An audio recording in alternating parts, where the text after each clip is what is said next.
everyone, it's Cristen with Ryonet here with another 90-second tip. Curing ink can be a tricky process with many different variables, so today I'm going to walk you through how to cure water-based ink.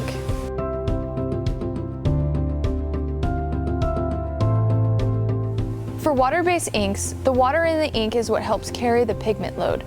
So when you go to cure them, the water needs to evaporate in order for the pigments to cure correctly.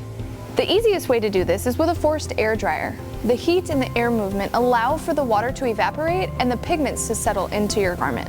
An infrared dryer could also work for this, but you may need to slow down your belt speed or run your garment through twice to ensure that the ink cures properly.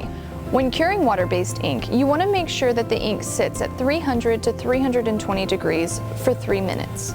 Once your shirts have gone through the dryer and reach its proper cure temperature and time, you're ready to go. Be sure to follow us on Facebook or subscribe to our YouTube channel for more great screen printing videos. And if there's anything else you'd like to see, please feel free and comment below.